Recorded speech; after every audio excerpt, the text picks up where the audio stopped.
The cameras flashed. The crowd froze. And just like that, Hollywood had a new obsession. Keith Urban and Nicole Kidman's new reality has fans heartbroken. That was the headline that hit on September 30th, 2025. And look, a Hollywood marriage ends, right? We see it all the time. But this one, 19 years, Nicole Kidman and Keith Urban, it felt different. They were this kind of bastion of stability connecting Hollywood and Nashville. So the shockwaves, they were real. Yeah. Welcome to Starscope Report. Join Jordan and Jamie as they uncover Hollywood drama, music industry shakeups, and viral influencer scandals. From red carpet surprises to social media controversies, we dive deep into the stories behind the fame. Okay, let's unpack this Kidman-Urban split. Yeah, that public reaction, that heartbreak, it really speaks volumes about the image they built over almost 2 decades. But what we want to do here is look beyond the headlines, beyond the gossip. We're analyzing this separation as something else. The really complex demerger of 2 massive, intertwined global brands. And our sources, they're pointing to one core idea. This divorce happened because their professional ambitions just went in opposite directions, and, well, their personal dynamics couldn't hold it together anymore, became irreconcilable. And you see that calculation immediately in the legal filings. This wasn't some messy, emotional blow-up. No. Sources are calling it meticulously planned. We're talking about a very deliberate process spread over weeks. It felt less like a marriage ending and more like, I don't know, dissolving a major corporation. The timeline alone tells that story. It's almost clinical. Keith Urban signed the dissolution agreement way back on August 29th, 2025. Nicole Kidman signed hers on September 6th. But they didn't actually file the petition, the public part, citing irreconcilable differences until September 30th. Right. That gap, what is that, 24 days between signing and filing? That screams strategy. It's like a planned corporate divestiture, designed to control the narrative, minimize the fallout. And apparently they'd already been living apart since the start of summer anyway. Exactly. They sorted it all out privately, then just presented the world with a finished deal. Yeah. And the financial side, it just reinforces that this was, well, businesslike. The settlement is clean, no alimony changing hands, no ongoing child support. And the reason is pretty straightforward, legally. Both of them earn, reportedly, well over $100,000 a month. And crucially, they have significant separate assets. Okay, but that structure itself is fascinating. You're saying their major assets, real estate, properties, all that weren't even jointly titled. They were held separately in, what, trusts and companies? Yeah, a complex web of trusts, limited liability companies, and other entities. That's the legal language. Doesn't that kind of imply the partnership always had an escape hatch? Like, was the marriage financially designed to fail safely from the start? Well, that's the big takeaway for you listening. This legal setup acted like a fortress around their individual fortunes. It completely insulated them from the financial fallout of the relationship ending. It really underscores that even when they seemed like one unit, they were always operating as 2 separate economic engines. Wow. So financial failure wasn't going to drag down the individual brands. Okay, moving on from the money, though. The logistics, especially with kids involved. The custody agreement for their daughters, Sunday Rose, who's 17, and Faith Margaret, 14, it looks really uneven on paper. It does. It seems quite stark at first glance. Kidman's been designated the primary residential parent. She gets 306 days of custody. It's about 84% of the year. And Urban gets the remaining 59 days, so just 16%. Why such a drastic split? It comes down to their careers. It's almost a mathematical consequence. Kidman's work is project-based films, TV series. She can create periods of stability at home. Right, whereas Urban's locked into his massive High and Alive world tour, which runs right through August 2026. So, a balanced 50-50 physical custody arrangement, it's just not logistically feasible when one parent is constantly on the road. Makes sense. And I saw there were also clauses about behavior. Standard stuff, but important here. Both have to attend a parenting seminar. And there are strict behavioral clauses, basically a non-disparagement agreement. They can't speak negatively about each other, publicly or privately. It protects the kids, sure, but it also absolutely protects the brands. Oh, okay, so the legal and logistical side is very buttoned up, very strategic. But that just makes the why even more compelling, doesn't it? The public needs a story. So what are the main theories swirling around about why this carefully constructed partnership actually fell apart? Well, the dominant narrative coming from sources close to them seems to be this idea of career asymmetry. The suggestion is that Kidman, maybe inspired by her late mother, was really hitting her stride, stepping into this powerful new phase as a major producer star. She was apparently truly thriving. And the conflict allegedly arose because Urban, who was perhaps more accustomed to her supporting his career schedule, Ah. was supposedly not as supportive as she hoped when the tables turned, when her career demanded more focus. Yeah. It reportedly left her feeling hurt and betrayed. So it sounds like she wanted to renegotiate the fundamental terms of the marriage, maybe shift the focus towards her work, and the existing structure just couldn't handle it. That seems to be the core of that theory. And then layered on top of that, you have the more sensational stuff. Like the baby girl movie buzz. Exactly. Her 2024 erotic thriller. Obviously, the tabloids jumped all over the intimate scenes with a younger co-star. But really, it's probably better understood as a symptom, not the root cause.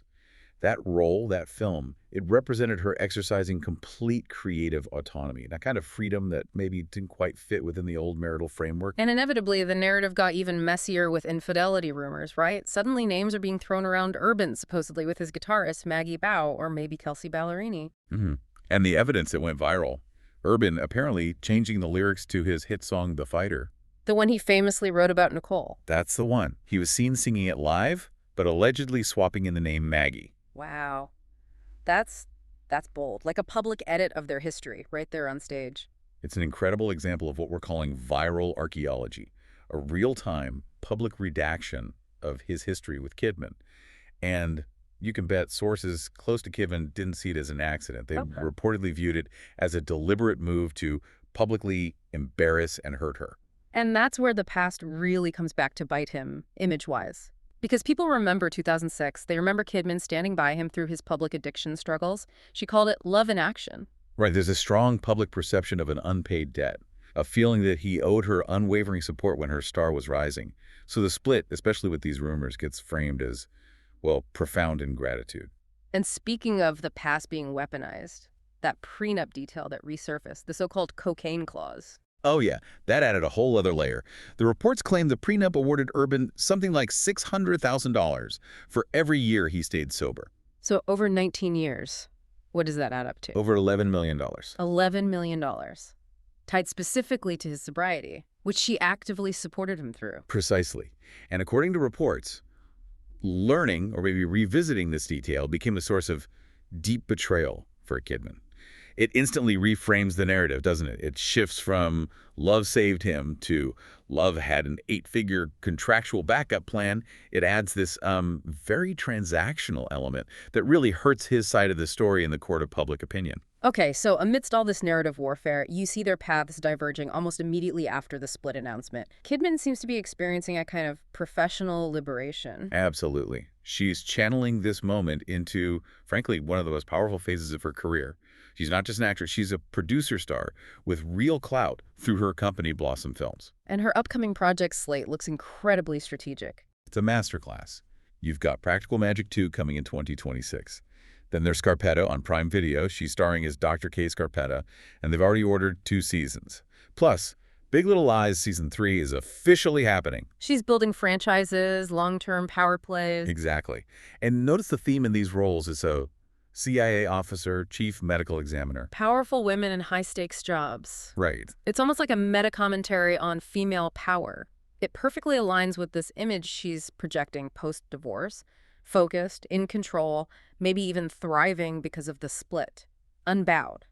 Meanwhile, Urban's path looks quite different. He's stuck in the album tour cycle, right? That High and Alive world tour. Yeah, and that stage is a double-edged sword. It's his job, his refuge maybe, but it's also intensely public. Every word, every changed lyric, every interaction is under a microscope. He doesn't have the same kind of narrative control that Kidman has with her production company. He's out there, live, vulnerable. Completely. And those cracks, they were visible even before the divorce news broke. That's the viral archaeology kicking in again. Oh, like those awkward interviews from last summer, July, September 2025. Where he seemed really uncomfortable, evasive. At the time, maybe people didn't notice. Now, they're replayed constantly online as ominous clues. Like that moment he was asked about meeting Kidman, about fate, and he just gave that short, terse, no idea. That's gone viral. It's been totally re-weaponized by the internet narrative. And those alleged lyrical changes on stage, that's concrete. It makes any attempt to maintain the old facade just impossible. He basically provided the evidence people are using against him. Later in the episode, we'll talk about the shocking twist nobody saw coming in, how the public is reacting. But first, who's actually winning this battle for public sympathy right now? Oh, Kidman. By a significant margin, at least in these early stages, analysts are calling it a clear bifurcation of sympathy. Her strategy seems flawless: maintain legal silence, but make very strategic, high-profile public appearances. Like the Amphar Gala and showing up at Chanel Paris Fashion Week with their daughters. Very poised, very high fashion. Exactly. She's projecting this image of a woman moving forward with grace and strength, focusing on her work and her children. She's controlling the visual narrative. And urban. He's facing major brand management challenges. He's largely being cast as the instigator, the ungrateful one, fueled by those lyrical change stories, the sobriety clause resurfacing, And it's ironic, isn't it? Even things that were once seen as positive tributes. like his emotional speech at the AFI tribute to her in 2024, Hmm. where he credited her with saving his life. Yeah. That's now being recirculated online, not as a touching tribute, but as Exhibit A for his profound ingratitude. The narrative shift has been brutal. His own words, his most vulnerable public moments, are turned against him. It's like his past support is now seen as proof he should have done more. So what does this all mean? Where does this leave us? Well, the core takeaway seems to be that this wasn't a sudden collapse. It was a meticulously planned separation, a brand demerger, really, driven by professional goals that just couldn't align anymore. And Kidman seems to be using that split to fuel a professional surge, controlling her projects, controlling her image. Urban's got the harder road, trying to redefine himself on tour away from that long-standing, devoted husband persona. And that leads to the final, maybe unsettling thought here. The real lesson from this Kidman-Urban deep dive might be about the power of our digital memory, the living archive. This crisis immediately triggered that viral archaeology. Their entire 19-year history, every interview, song lyric, red carpet photo, it was all instantly dug up, reinterpreted, and weaponized. So for celebrities or maybe even powerful brands today, the past isn't just the past. Not anymore. The new reality is that narrative control becomes almost impossible once a crisis hits, because your entire history is preserved online, ready to be used as evidence for or against you. It means the commitment, whether to a marriage or a brand image, has to be almost absolute because the audience has receipts, and they will use them. Wow. The past isn't prologue, it's ammunition. A really sobering thought about fame in the digital age. If you're loving these Hollywood twists and how these massive brands operate, make sure you're subscribed. We've got even crazier stories and deep dives ahead. You've been listening to Starscope Report, where Jordan and Jamie uncover the stories shaping Hollywood, music, and pop culture. Thanks for tuning in, and don't forget to subscribe for more stories that keep the stars shining.